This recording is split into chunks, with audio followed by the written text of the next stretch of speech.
particular focus on both planning, technology, and finance. This is a joint event between two European initiatives, the ManagEnergy Initiative and the Covenant of Mayors. And we're delighted to collaborate together to bring you this really, I suppose, relevant and hot topic, excuse the pun, on heating and cooling and strategies and plans in that regard.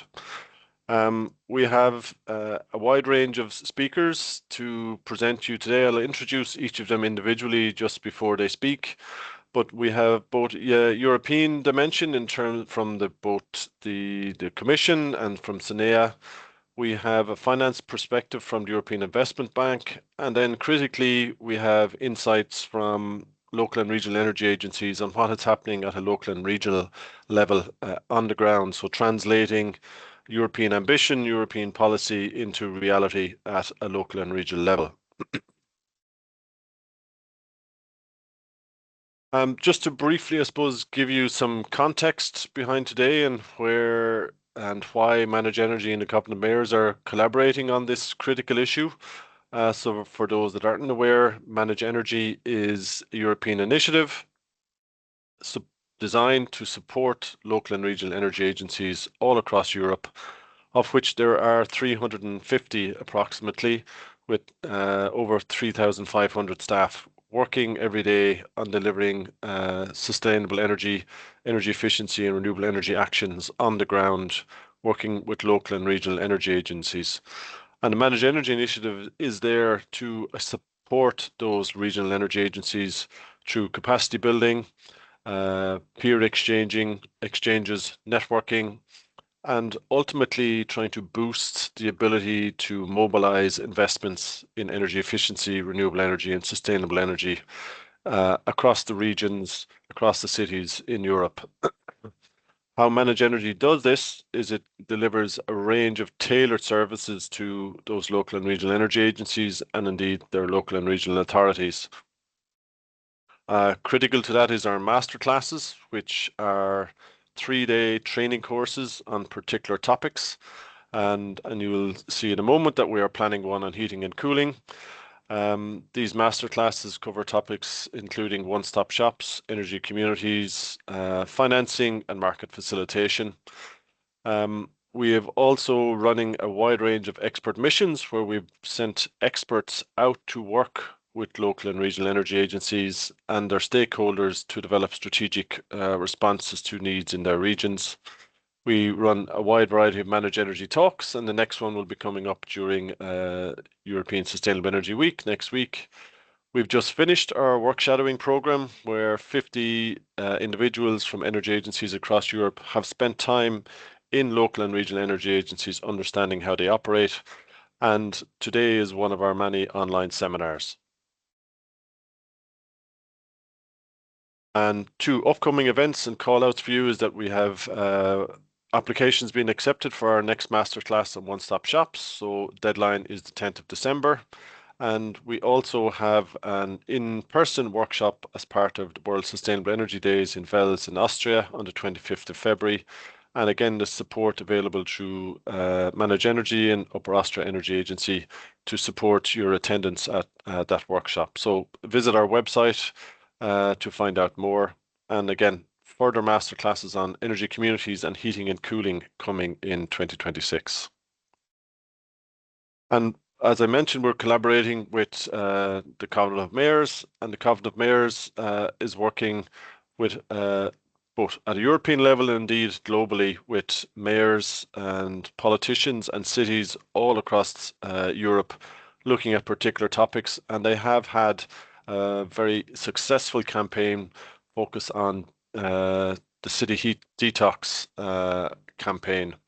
A really comprehensive campaign looking at raising awareness of the already ongoing activities in terms of decarbonizing and heating and cooling across our cities, but also influencing and focusing on the additional benefits in terms of cleaner air, more robust, resilient and stronger economies, and supporting local communities in our cities across Europe. There has been, I suppose, an extensive information campaign, and you are strongly invited to visit the Covenant of Mayors website and the links that are coming up in a moment, where you'll see a wide range of information on initiatives that are happening in cities across Europe, looking at their detox campaigns effectively. That could involve decarbonising heating in public buildings, integrated district heating systems, in development of innovative cooling solutions. So there are people at the forefront of developments. You're invited to have a look and explore and see what you can learn from cities that are working in this area already. Again, so strong recommendation for you to reach out to the Covenant of Mayors, to visit the website specifically dedicated to the City Heat Detox campaign, and if necessary, reach out to the organisers and the Covenant of Mayors team, who will support you in directing you to further information if you so require. And I suppose after that brief introduction, I'd like to, introduce our first speaker. And I will pass the floor over to Margot Pinault. Margot is the Policy Officer at the European Commission, and she works in the Director General for Energy in the Energy Efficiency Unit. And she will give us an overview of European legislation on heating and cooling planning, and explain what it means for local and regional stakeholders. Margot, thank you very much for joining us today, and I pass the floor to you. Thank you. Thank you, and good afternoon to everybody. First, I would like to thank you to Covenant of Mayors and ManagEnergy Network for organizing this timely discussion, because it's really, really relevant for us to discuss the local aspect of heating and cooling decarbonization transition. And we very much count on your support. You're representing a regional and local level decision makers and let's say intelligence. So this is really super important that we discuss together what can we jointly do to make this transition successful and achieve the most efficient, energy efficient result out of it. Because I mean, this is our main objective. And I will maybe put my slides on the screen, because I have a general presentation which I will be adapting to to the specific context of our discussion. I don't know if it's now visible. Okay, yes. Excellent. Thank you. And so the heating and cooling strategy is a new policy initiative on which we are working together with the Electrification Action Plan, and we are really now in the full drafting phase. So it's super timely, as I said, to discuss. But first I will maybe introduce the context, but the most important of this context is that heat is local, and actually why we are proposing this strategy is to attract the political attention to the fact that heat can be considered as an energy carrier on its own rights, with its own energy infrastructure, its own sources of clean heat sources that are available locally. But all of this is local, and that's why it's often not captured properly in our energy system that is historically developed in the top-down manner. And that's why the involvement of the local level to help us to capture the potentials of heating and cooling transition is extremely important. And heat is absolutely crucial to decarbonize efficiently, because it represents half of the EU total energy use. And we are also wasting a lot of heat. So thermal energy released to the atmosphere, to the rivers, to wherever, in total, it was estimated that it represents nearly 30% of our energy use. I mean, it corresponds to this level. So if we were able to capture it, it would be so much more efficient. And of course, with moving away from combustion in general, there will be less of waste heat, but in the decarbonized energy system and economy, there will be still available sources of waste heat, because there are some exothermal processes that will stay such, and also we have new growing sources of waste heat like data centers, of which the potential we even don't know yet how it will develop. So it's just to flag that we have this in terms of energy efficiency gains potential at the system level. We have also not that a big share of renewables in heating and cooling. Renewable sources are much less represented in heating and cooling than in electricity. And so far, mostly coming from biomass. And 80% is coming from biomass, while we have renewable heat sources available in the nature, like geothermal, like various forms of ambient energy. We just need to be captured better, and like this will also make our energy system more efficient. So the idea, of course, of this heating and cooling policy focus is to tapping into the potential of energy efficiency.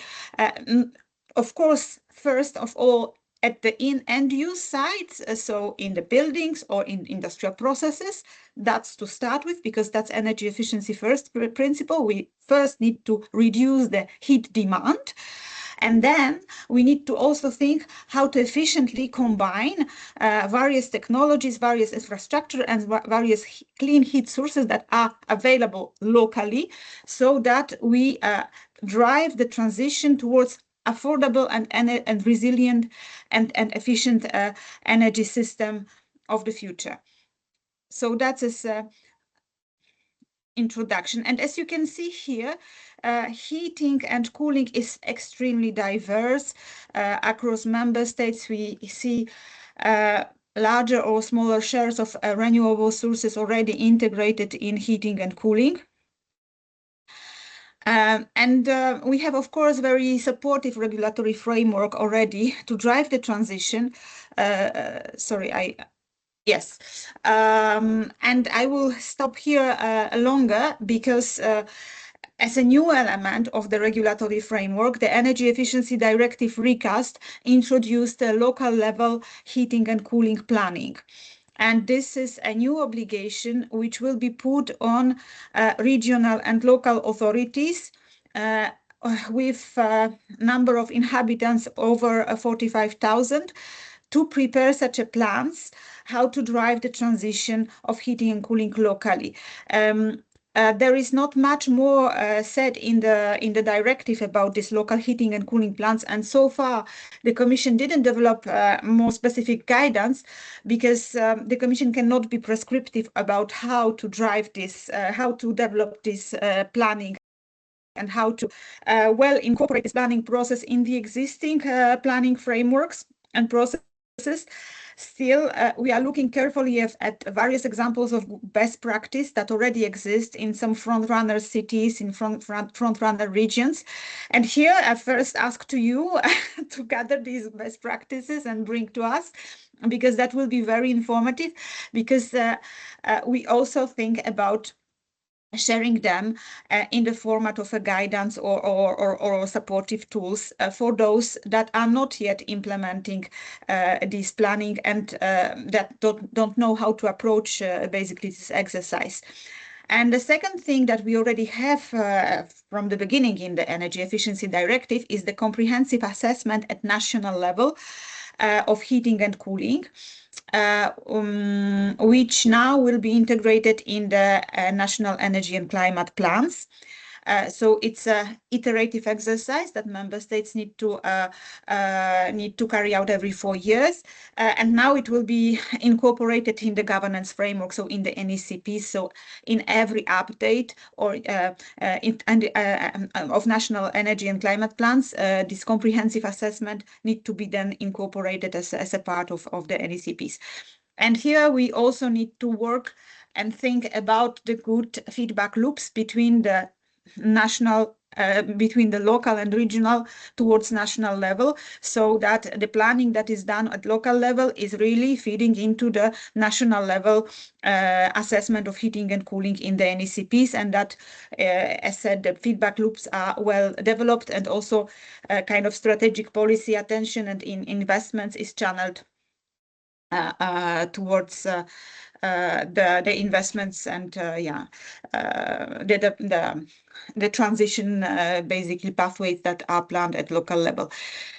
So that's the first element of the framework. Other element is district heating and cooling, which is also very local. It's energy infrastructure as any others. These are energy networks using heat as an energy carrier, but also their picture is very diverse, and in some member states not very developed, in others more developed.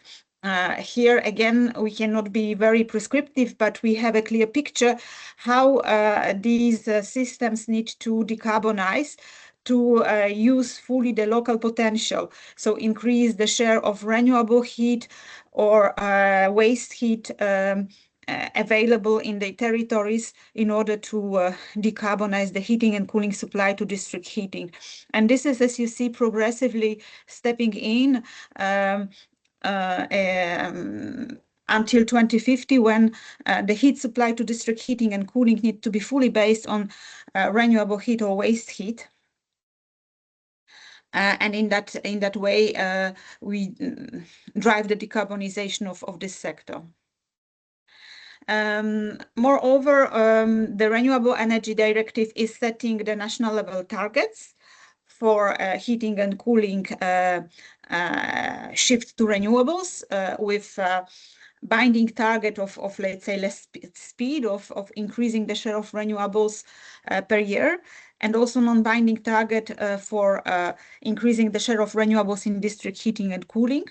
And there are other parts, the other elements relevant in the red, like for example, mandatory cooperation between district heating and cooling operators and electricity DSOs to see how they can better connect, let's say, their systems, in the sense that heat can serve electricity as a flexibility potential and storage potential.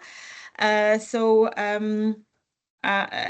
here, between the two operators, electricity and heat operators, there need to be a good communication, cooperation in terms of infrastructure development and how to best use this thermal storage and thermal flexibility potential of district heating to electricity grids and electricity systems locally. So given this really quite broad regulatory framework that we already have, and the challenge that we have ahead of us, which is, as said, local, it was proposed in the Action Plan for Affordable Energy that together with the Electrification Action Plan, the Commission will develop the heating and cooling strategy as a complementary element, because indeed, we need to electrify heat up to the level that it is efficient. Meaning that we need still to use some efficiency levers, like using properly the available heat sources before electrifying them. But of course, apologies, Margot. yes? I'm going to have to ask you to finish up Sorry. in maybe 1 minute, so we can get our some time for the other speakers. I'm sorry for interrupting you. Yes, I'm sorry that I didn't actually check how much time do I have. Okay, so I think that I provided you the background for the heating and cooling strategy comprehensively enough. So maybe I will just say where we are in the process. So we aim to publish this strategy in March 2026, and currently we already finished public consultations, and as said, we are in the drafting phase. So yes, it's purely now internal. Thank you very much for your attention. Sorry for being too long and happy to discuss further. No problem, Margot. Thank you very much for the insights. And indeed, I know both Federene and others have contributed to your public consultation. We look forward to the launch of the document in Q1 next year. I'm now delighted to introduce Annette Jan. Annette is the head of sector with the Life, Climate and Energy Unit at SENEA, which is European Climate Infrastructure and Environment Executive Agency. It always catches me to pronounce the long name of SENEA. And she will give you an insight into funding opportunities available for heating and cooling projects. So, Annette, thank you very much for joining us, and over to you. Thank you very much, Seamus. Good afternoon, ladies and gentlemen. I'm very happy to be with you, and thank you very much for having us. Just a quick question, because I cannot see the meeting screen anymore. Seamus, is the presentation all right, and you hear me fine? Yes, everything's perfect. Thank you, Annette. Yeah. Thank you so much. Thank you. Then I'll get going. Again, thank you. Delighted to be here. So I have a short snapshot slot, so much as the other speakers do. Present you the opportunities of the Life Clean Energy Transition Program in support to exactly the top priority agenda, which Margot has now just outlined to you. So for those of you who don't know us so well yet, I guess that quite a range of invitees today probably have come across our program, but for those who haven't met us quite so much in detail, just a very quick introduction to set the scene. So clean energy transition is above all essentially a policy implementation program. It works directly in mirror to the strategic objectives of the European Commission, notably DG Energy, including, of course, what Margot has just presented to you in terms of the priorities regarding the decarbonization of heating and cooling. The main remit, the main aim, really the main ambition is essentially you. This program really is here for you, supporting key market actors in accelerating your energy transition. We have a strong suit on cross-border cooperation, which means that we are trying to offer that support in a way that it does accelerate your own operations. It does expand your market sizes, but not only in your own region, in your own constituency, in your own territories, but actually for the whole of Europe by bringing in really the benefits of cross-border cooperation for many of the funded projects that we undertake. In terms of the practicality, very simple and short. This is based on an annual call. So we have about 100 million euro per year available with a good funding rate of 95%, which will allow 50 to 60 projects to start their initiatives every year. And notably, which actually gather about 700, 800 actors from across different EU member states and beyond in these projects. So just a small virtual for the next call, basically, in case that speaks to you. Now, for those of you who like context, this is basically how the program looks like in a very simplified picture. On the left-hand side, obviously, the EU, notably energy legislation that the program is set out to support directly. So the Renewable Energy Directive, the Energy Efficiency Directive, Performance of Building, the three headline legislation packages, which are spearheaded by DG Energy, but of course also related policy initiatives, such as, for example, the heating cooling strategy and others, and where the program is set out to be sufficiently flexible, agile, with an annual call in order to respond quickly to priorities as they need to go along and as they become more and more urgent and pressing in many places throughout Europe. Now, turning to the very topic of today, here you see already a first attempt of mapping where is it and how is it that heating and cooling finds a decent and if not prominent place in the work. And I guess the next picture will show this a bit better. So I should explain that picture, sorry. On the right-hand side, I have overlooked to tell you that you will see here the main thematics, which are the headlines and funding support of the clean energy transition program today.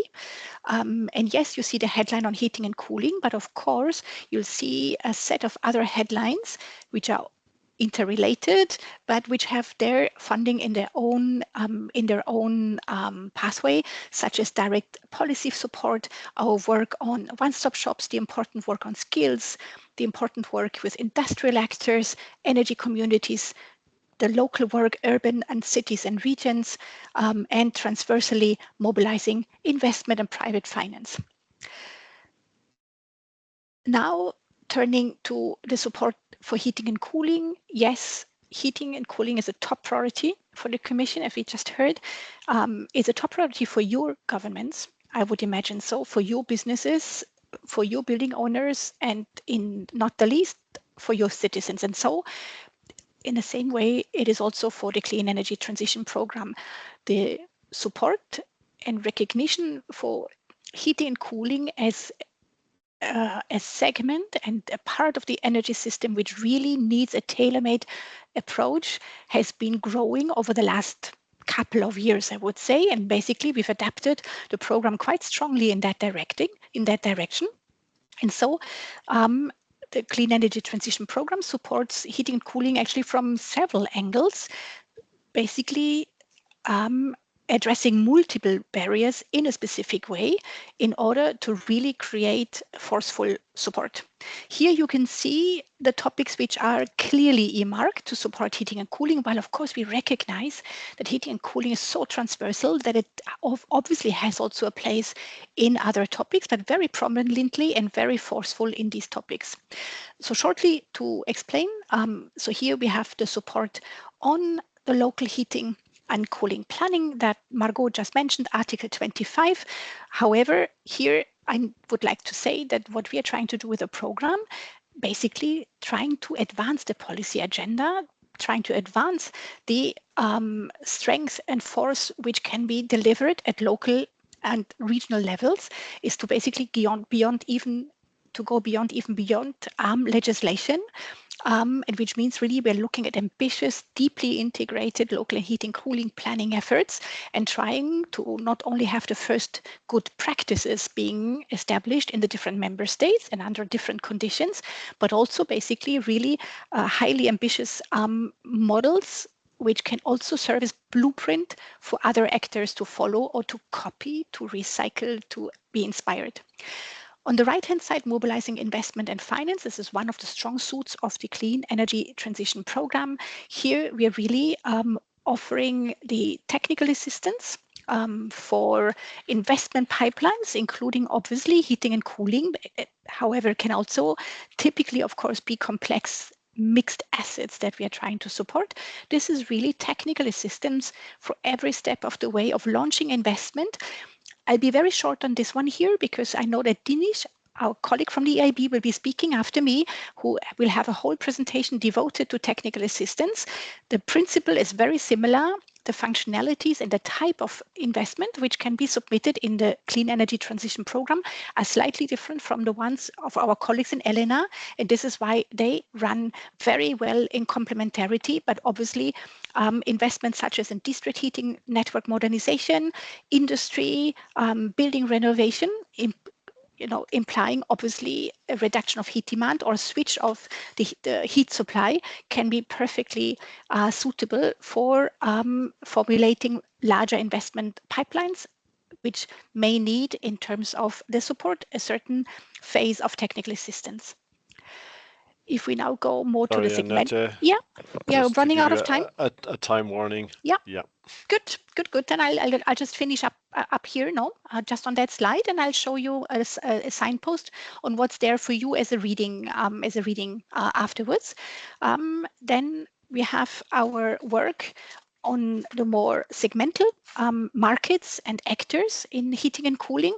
And here currently the attention is first on the one side, notably on developing the stronger heat pump market, in really to remove the barrier of the high upfront cost and to find alternative business models, but also to allow the industry to work with heat pump suppliers in order to have a much higher degree of standardization of heat pump solutions for industrial processes. The last part I wanted to expose to you today is the support to district heating operators. This is really as local, picking up on Margot's words of how to get local from the European level, really as local as possible, which means that it's actually direct support to district heating operators to modernize, to prepare their investment plans to modernize, or to extend new or develop new district heating on low temperatures in emerging markets. In case for those who thought that resonates with you, this is very close to your endeavors and where you would like to look into potential support through this program, but also having the benefit of working with peers from different countries on the very concerns which you would like to solve in your region, in your administration, with your businesses, then you have here the next slides, which surely will be shared afterwards with a little bit of more detail on these different funding opportunities.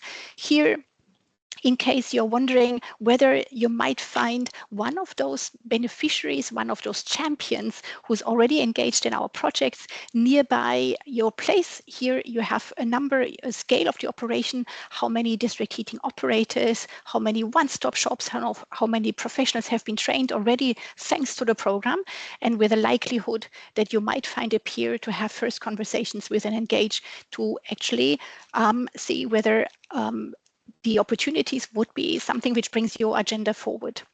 In case you would like to find examples of success stories exactly around those funding lines that I've just described, here you will find in the slides a half dozen of examples which are very representative to the type of work that you are doing, but also notably to the type of work that you yourself or your peers are undertaking, and which really is the work which is going in the future-proof direction and that this program tries to support. Thank you.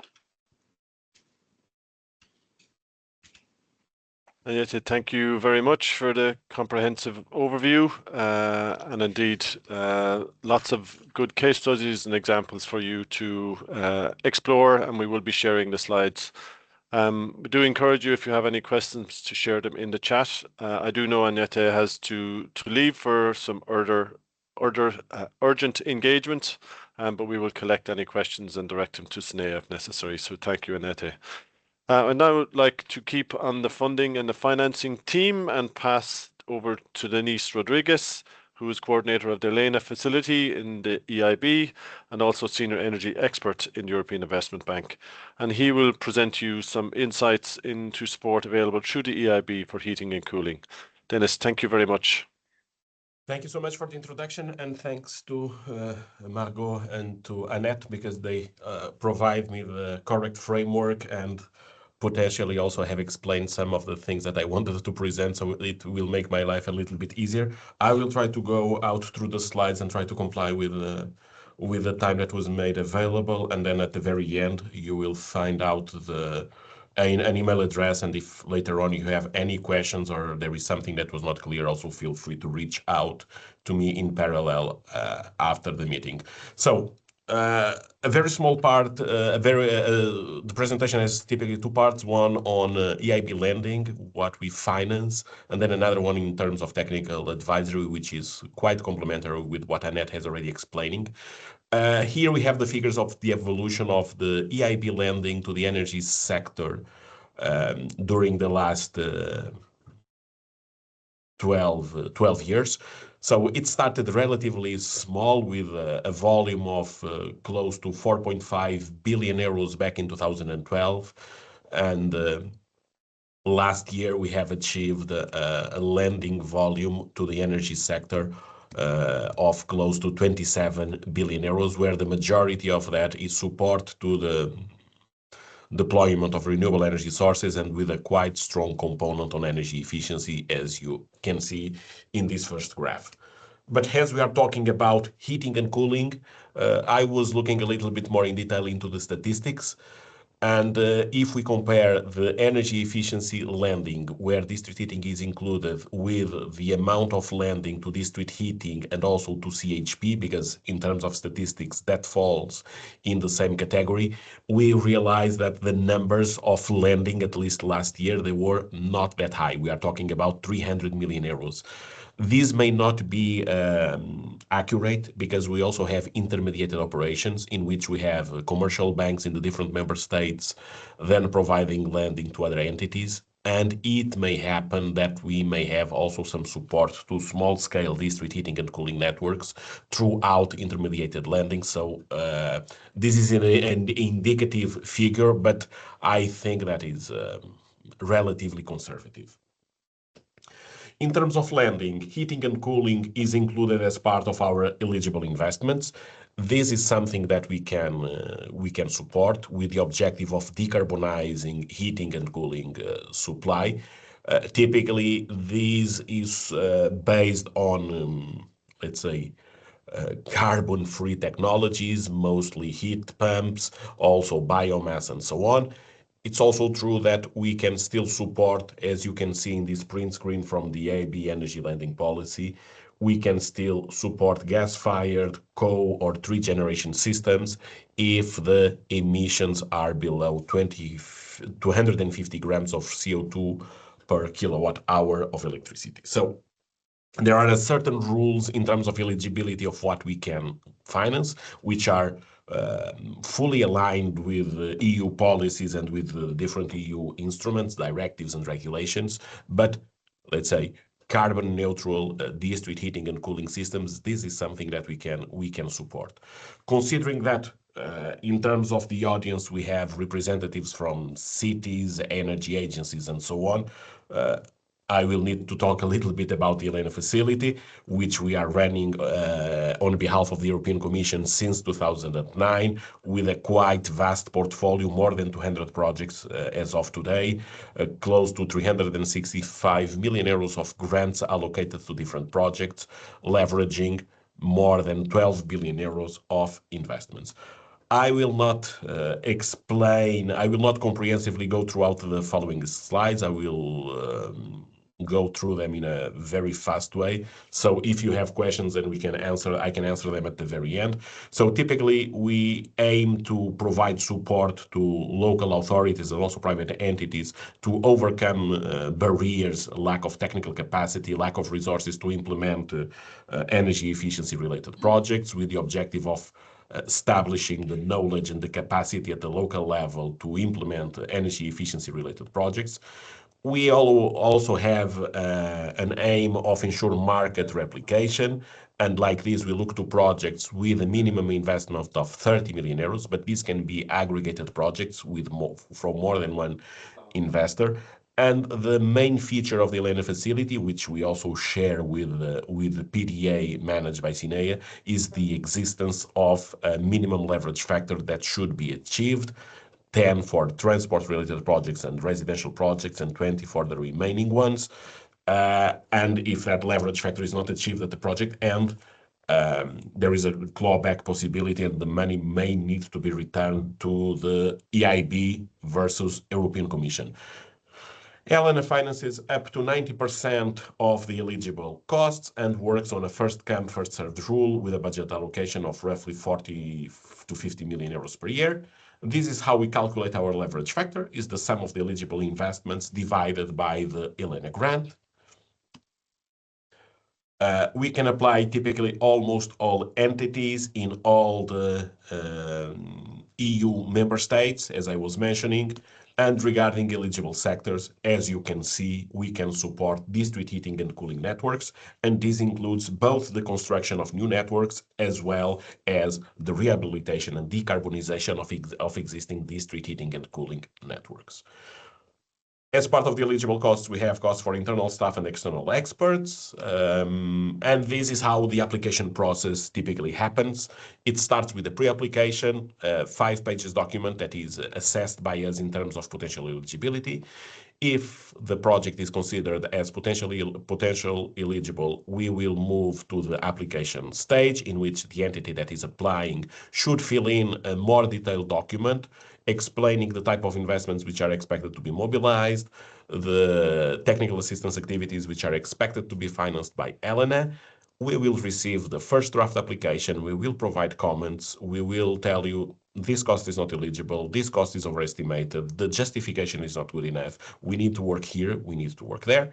As soon as we get to the final version of the application, based on that document, we will submit to the European Commission a request for approval, and once the approval is made by the European Commission, the project can start and funds can start being transferred to the final beneficiary. Just two very brief topics here. What is the usual timeline of all this process? 9 to 10 months on average. It can be a little bit less and can be a little bit more. Eligible costs are the ones from the beginning of the ELENA contract until the end. So any type of costs incurred during the application stage are not eligible. So in a very brief nutshell, minimum investments of 30 million euros, leverage factor 10 or 20, if we are talking about district heating, 20 for sure. Application process continues on a first come, first served basis. Grant 90%, usually on average 2 million euros, but this is subject to an internal assessment from our side. And then in terms of time frame for district heating projects, we are talking about 3 years. Looking a little bit at the distribution of the ELENA projects per sector, we can see that district heating is not the most common sector in terms of ELENA related projects. Most of our projects, they are tackling building renovation, but we still have a nice portfolio of district heating related projects, and we have seen in the last 1.5 years an increased interest for on ELENA from promoters involved in district heating related projects. And just to finalize, I will share with you 3 examples of ongoing district heating projects supported by ELENA. We have this project in Austria, Sonnenspeicher. This relates to the decarbonization of the district heating network of the city of Graz in Austria. This is a quite particular project because the objective here is to produce thermal energy by using solar panels and then storing this energy in an old quarry, and then there will be and that old quarry will be covered with PV panels that will also be used to supply energy to the heat pumps that will also heat up the temperature of the water. A quite innovative project. In this case, there are also conversations with the beneficiary, which is currently also seeking for EIB financing to finance the investments. One example. Sorry, Denise, just to give you a time warning also, please, if you could finish up 1 shortly. minute. Thank you very much. Thank you so much. Another project in Ireland with a private promoter, in this case to develop low carbon district heating networks in the cities of Galway and Waterford. And just to finalize, coming back to Austria, slightly different project here with Vienna Linen, the public transport operator of Vienna. And here the objective is to support the development of a low temperature district heating network, supplying heat for new metro stations in Vienna. So a completely different approach. I try to bring different types of projects so that you can see that there is also room for different approaches in terms of district heating. Thank you so much. You have here the ELENA mailbox if you have any questions afterwards, and also the link to the ELENA webpage. Thank you so much. Thank you very much, Denise, for those that insights, and again those examples to show that there are cities and regions implementing and accessing ELENA funding already. So I suppose moving from first with Margot from the European level, looking at funding and financing supports, we now move down to the local and regional level, and we move to Croatia. I'm delighted to introduce Ivan from Regea, Ivan Prulj, who comes from the Northwest Croatian Energy Agency, and he will give you an insight to the work that regional energy agency has been doing to support heating and cooling planning. So please, Ivan, thank you very much, and over to you. Thank you. Just confirm that I'm going through okay? See my slides? Yeah, great. Perfect. Yeah.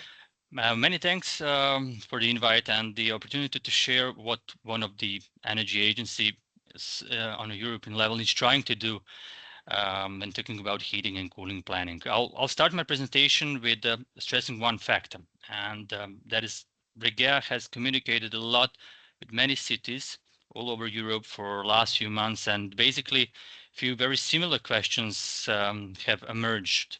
And these are: what is heating and cooling planning?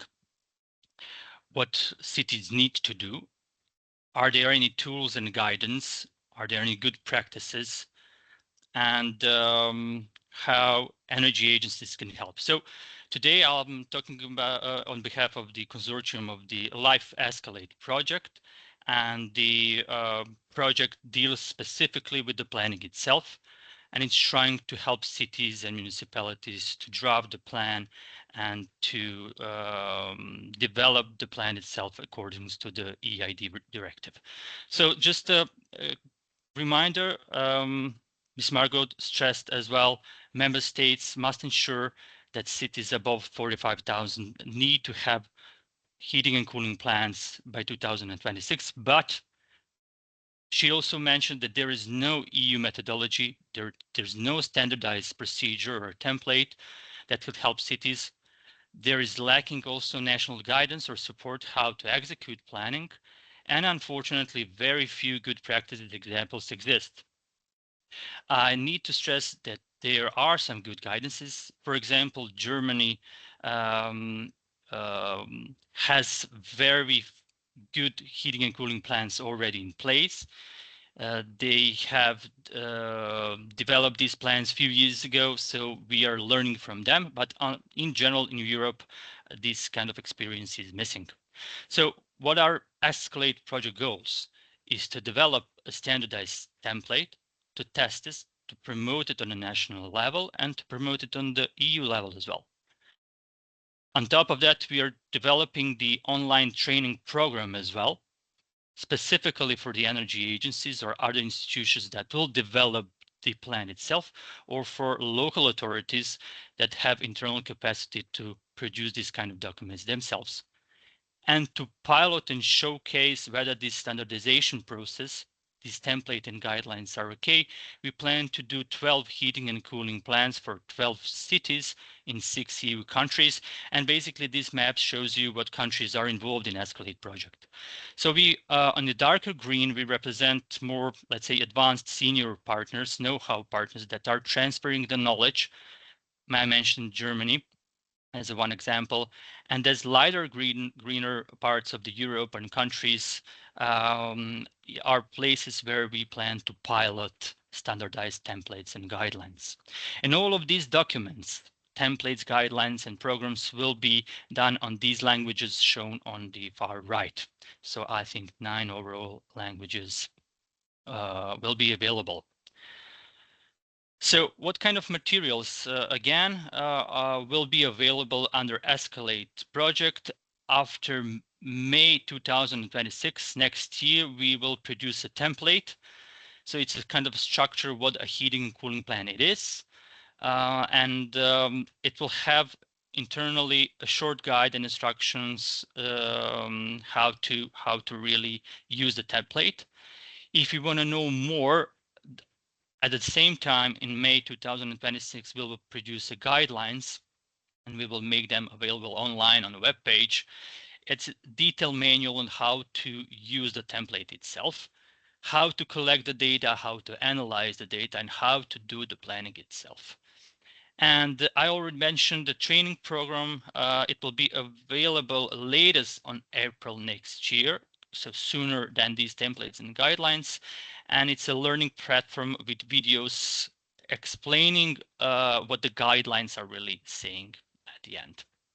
So this is kind of a triangle of what we see as a crucial for enabling cities or energy agencies to really more easily produce plans at the end. So training program, just in brief, to give you a glance what it is. It's a 7-course program, 21 models, and many videos behind it. We structured that to be really pick a cherry. If you are very familiar with one kind of a topic, maybe you will find an interest in others. Inventory analysis is always a tough business to do, to collect data and also to define the potentials of energy savings or renewable energy sources on the local level to decarbonize the sector. That's always something that requires a specific knowledge and expertise. So the training courses are complementary to the guidelines and templates, and we really motivate all of the energy agencies to freely use the training materials and obviously use the Escalate platform for any other additional questions related to the template or to the videos. So all of these courses will be available very shortly. I'll just finalize with the Escalate project website. All of the materials will be available there. Also, we publish regularly on LinkedIn, so follow us on this social media for any updates regarding the template or good practice. And one more additional information, I mentioned pilots as well. So basically in Croatia, we chose city of Karlovac and Slavonski Brod. These are cities around 50,000 to 100,000 inhabitants, smaller. We plan to develop a heating and cooling plan around June next year. So follow us if you are interested in these kind of good practices, if I may say so. We will promote these plans heavily in second quarter next year. We will have dedicated webinars to showcase how we did it, how we analyze, how we collect data, and what was the final product. We will communicate that on a national and international level, as is the standardization OK approach. Could that standardized template and guidance be the solution for all cities in Croatia that are obliged to deliver heating and cooling plan or not? So follow-ups on more on the website. And that's it. Ivan, thank you very much for that very interesting presentation. And I think lots of people on the call would be very interested to sign up for your upcoming training. And I will certainly be in contact in relation to our Manage Energy Masterclass. I think I see an opportunity for a guest speaker. Please do. Okay, so we move from Croatia to Austria, and delighted to introduce Christiane Eger, Deputy Manager of Upper Austrian Energy Agency. And they have been leading a very successful campaign to decarbonize heating in the region. So Christiane will present on both, I suppose, market pushes and communication campaigns, as well as technology mix. So Christiane, over to you, please. Thank you very much. Thanks, Seamus. You can see my presentation? Yes, perfect. Yes, yep. Okay.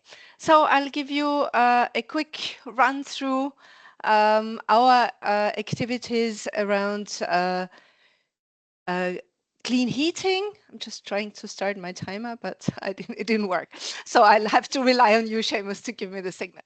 So we have been working on decarbonizing heat for a long time. And by means of introduction, I'm from the region of Upper Austria, bordering the Czech Republic and Bavaria. We are a very industrialized region, and due to all our efforts, around 90% of the electricity, nearly 70% from the space heating comes from renewables and waste heat, and also 40% from renewables in industry. And in total, every year in this small region, 3.5 billion euro are invested annually in the energy transition.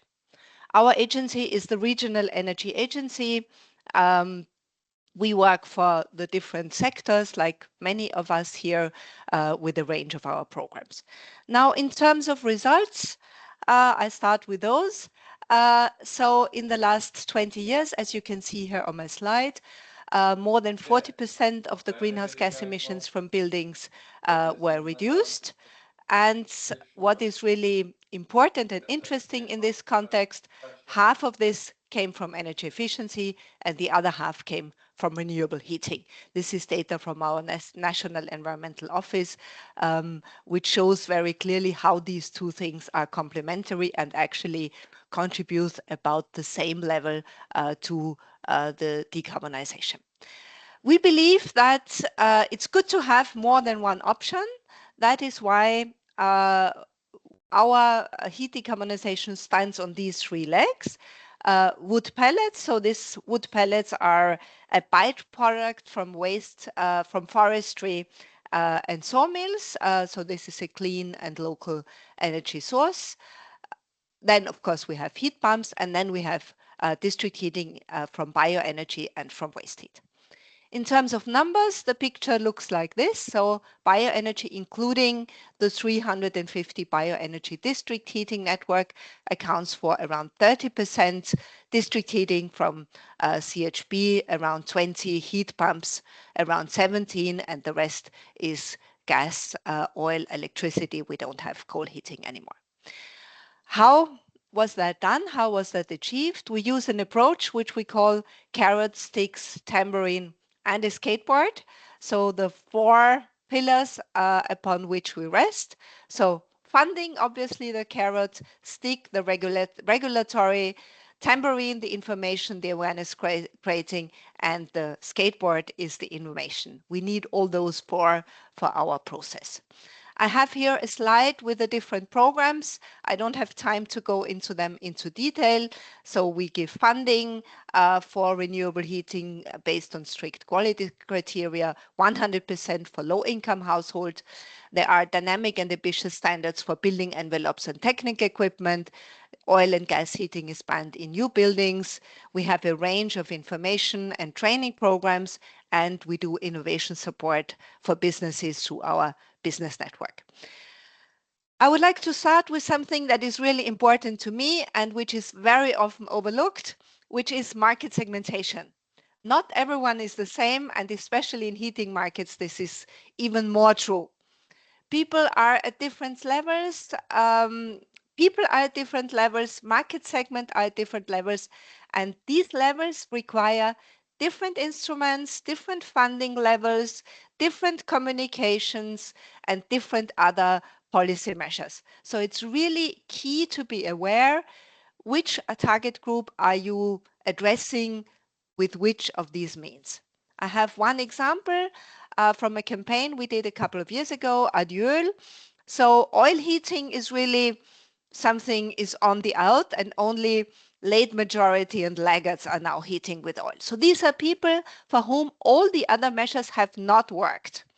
So they need different kind of arguments. So we used convenience, low maintenance. It's not modern anymore. We didn't talk about climate because obviously this is something that didn't work for these people. And we focused on homeowners that have already somehow expressed an interest in this subject. This goes for any market transformation that you do, and I can only recommend you to do this. Additionally, the second more important pillar is the activation of citizens. We have a wide, as many other of our sister agencies, we have a wide range of instruments, face-to-face energy advice sessions, 10,000 a year, plus 10,000 telephone or digital advice sessions. We run many information campaigns. We do stands at trade show. We provide information material. Sounds old-fashioned, but it's still very much product independent. Information is very much in demand. We do talks at banks, at local events, and we also have similar information activities for municipalities and businesses. Another important thing to consider when you transform heating market is quality is important, and quality is king, as I call it here.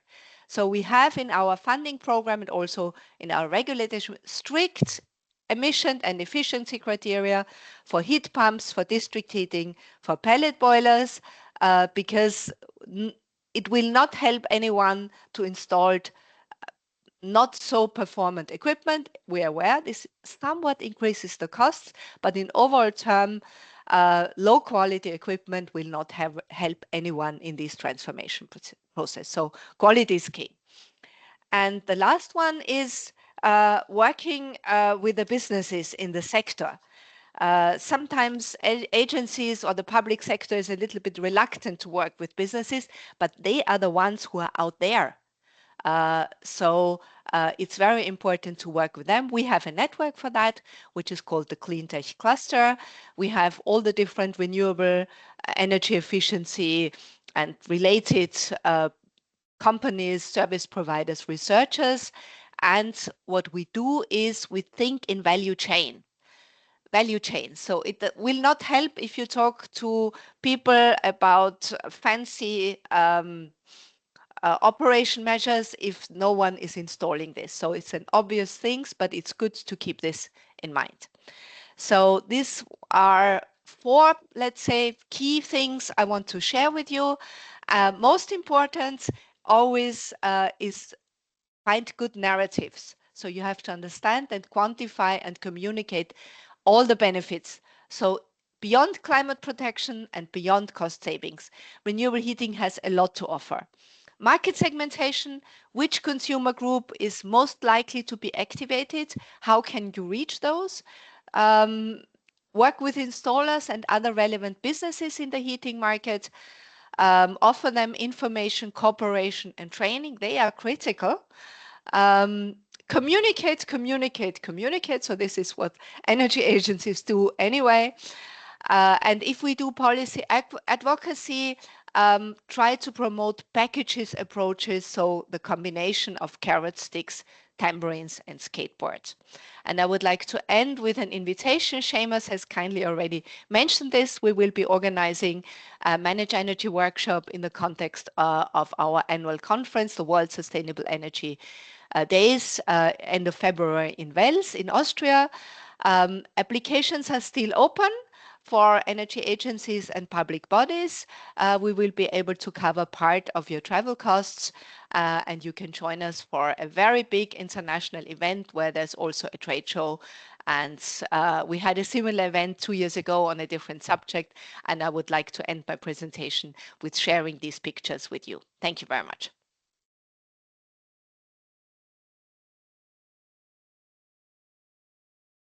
Thank you very much, Christiane, for that detailed presentation and oversight of, I suppose, market changes and market transition in Upper Austria. I'm just going to check to see if we have any questions in the chat. And if not, I might ask our speakers to turn on their cameras, and I might take the floor and ask you some not too challenging questions. We do have about 7 or 8 minutes left before we finish up, and I know Annette has had to leave. I might start and work backwards. I start with both Christiane and Eva. Evan, if you have an insight, I suppose, particularly in terms of district and heating, heating and cooling planning.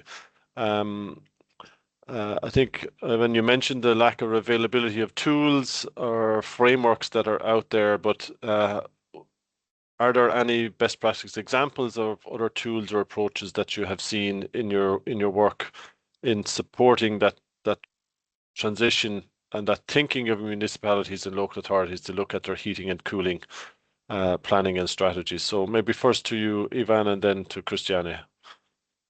Well, a tough question. What is a tool? We are searching for good practices of the plan itself. So the template, the structure, what the plan is, what kind of documentation is, what kind of infrastructure data is gathered, and what kind of outputs are foreseen in heating and cooling plants. Is that another sustainable energy action plan, or is it more concrete or not? Whether municipalities will be using that as a key strategy document to decarbonize the sector on a local level, whether the ministry will use that information as an aggregation to come up with the national policy related, funding from NETS, from National Energy Action Plan, from Future Perspective, Operation Program, etc. So these are the questions we have been asked all over Europe, and there is unfortunately non-uniform answer still. So we have other projects ongoing that deal with the same, let's say, issue, standardization, and they are in the process of developing standardized documentation. They're not all live projects. One of them is CHAMP project, Yuki project, that deals exactly with the same topic, standardizing the template of the process. And regarding the tools, there are no tools like, let's program or software or whatever that will help you to develop program itself. You have a lot of tools for data analysis, heat maps, how to calculate this or that can help you. And in our training program, we practically screen all of the available tools and best practices and showcase whether you can use it or not and for what are they used for. So it's a kind of a combination of good methods and tools to develop the plan itself. So good practices are emerging. We are learning a lot from German partners, to be exact, because they did their plans 2 years ago or 3 years ago, and now they're in a revision of the plans process. So they're rethinking about the methodology, the template, the structure, etc. But to be honest, there is no perfect, from my perspective, no perfect example to showcase still. I hope Escalate project will develop one. So I'm looking forward to that. Great, thanks, Ivana. Christiane, any thoughts or inputs? Well, as people who know me, I'm more interested in actually doing things than preparing methods. So we have more than 350 bioenergy district heating networks that are run by farmers and foresters cooperatives. So I think this can count as a best practice globally. Because we are using a residue from farming and forestry, and these district heating networks were developed from scratch. So there is, for rural, this will not work for large cities, but in rural areas where you have agriculture, where you have residues, especially from forestry or from olive oil production, because I happen to see a Spanish colleague here in my screen. So there are a range of residues that are suitable. So this is obviously a best practice with thousands of people generating additional income. And I want to come back to what I said earlier about the narratives. Why is district heating not taking off the ground? I would say mainly because people don't see the benefit. And why did this development in Austria on bioenergy district heating get started? Because the people who developed it saw the benefit, the economic, the social, the environmental benefit. So on the other hand, what we also see, the existing was originally fossil fuel-based district heating networks in our region are also under pressure. Thank goodness from European directives for decarbonization. They have these very tough pathways, which makes them innovate quite strongly. And we are now currently under construction. We have a very new district cooling grid that is currently being built in Linz, with a 13 diameter tunnel, which is currently being drilled. So obviously, and thank goodness to European directives, also here a lot of innovation is happening. We're happy to share this once it's completed. Great, thanks very much, Christiane and Ivan. Maybe moving to you, Denise, in terms of really interesting graph showing that Elena has been incredibly successful in mobilizing investments, particularly in buildings, and growing activity around heating and cooling and district heating. I suppose any key lessons learned from existing projects that might inform energy agencies or local authorities who are considering engaging with the ELENA program for funding into the future? If we talk specifically about heating and cooling, and if we talk about development of new district heating networks, I think what is relevant is to have a strong political commitment and a strong political support, because the planning period tends to be a little bit longer than what we see in the typical projects where I would say energy agencies are involved, like buildings and street lighting and building integrated renewables. For that, the maturity time of the projects is relatively small, and we always see investments being mobilized. When it gets to district heating, I think it's good to have already some homework done. I know that sometimes this is not easy because it also involves some resources, but I would invite them to of course, if there is any idea, please feel free to approach us. Please feel free to discuss with us. We are here also to help you. But it's important that the projects arrive to us already with a certain level of maturity, and that this is not a very early concept, because otherwise, either the project won't be supported, or if the project later on is supported, it will be very difficult to achieve the leverage factor. So we have also had some experience on our side managing different types of projects, and we have, let's say, it's clear to us that for some specific sectors, we need a little bit more maturity of projects. If we are talking about decarbonization of centralized heating systems for residential buildings at the local level, then probably it's a little bit easier. And this also helps to decarbonize cooling and heating. But if we go really on district heating, we need a little bit more maturity and more time. Excellent, very useful guidance. And finally, to you, Margot, you have a very busy period to the end of Q1 to consider the public consultation inputs, etc. And I know everybody's looking forward to the release of the guidance in next year. I suppose what's your call out to the people on the call here in terms of our next steps, our next reaction to the guidance coming from the Commission, and the next steps in 2026 and 2027? Thanks, Yunus. You speeded up a little bit the development, because the guidance is something that we will only announce in the strategy if everything goes well. But first, we will issue the strategy, and in the strategy, it will be a very let's say, high-level political messages, but we hope already in these messages to address some of the comments I hear today. So, for example, from Ivan, what level of empowerment will have these local heating and cooling plants? And indeed, we see that we need to empower local level to drive the transition and to phase out fossil fuels, and that is the right level to address things like, I don't know, the decommission of gas network or phasing out of fossil fuel boilers from buildings.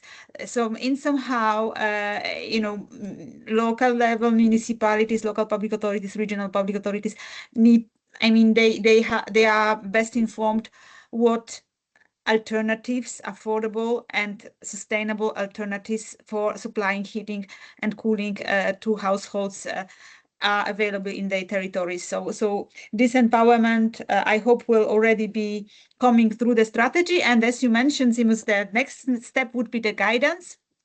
And the guidance, it will be rather in the Q3, in the third quarter of 2026, as said, provided that everything goes well and that this is also the political validation that we get.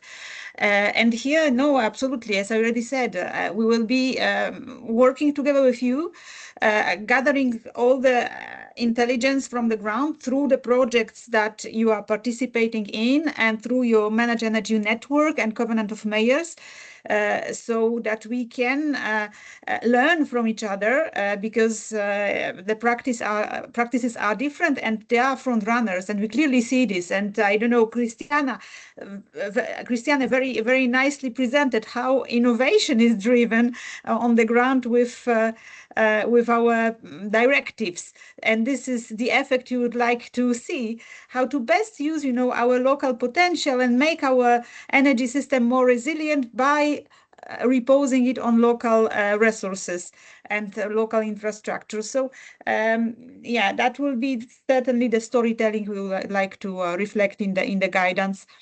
Without any prescriptive method, because the resources are very, very diverse. So we cannot say that's the way you should decarbonize heating from the European level to the local level. No, you have many different pathways, but of course we know the aim.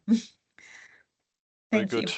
Thank you very much, Margot. And indeed, my enthusiasm got ahead of me in terms of pushing you to get the guidance out before the strategy. But no, we look forward to the strategy being launched and a continued engagement with the Commission.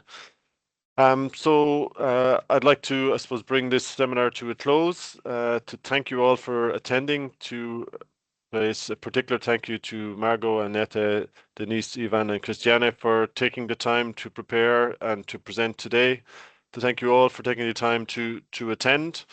We will be circulating the slides from today with a follow-up email. I remind you to connect with the Covenant of Mayors City Heat Detox campaign to find information there, to look and investigate the opportunities through ManagEnergy for the master classes and indeed the workshop that will happen in Wels in February. A particular thank you to Melissa and the team in Federen for organising today's event and the support from the Covenant of Mayors team also. And that just leaves me to wish you to enjoy the rest of the day. And if I don't see you, to wish you a happy Christmas. Thank you very much, everyone. Bye-bye. Take care. Thank you. Thank you very much. Thank you. Thank you so much. Bye-bye. Bye-bye. Have a good Bye-bye. day. Thank you. Bye. Bye-bye.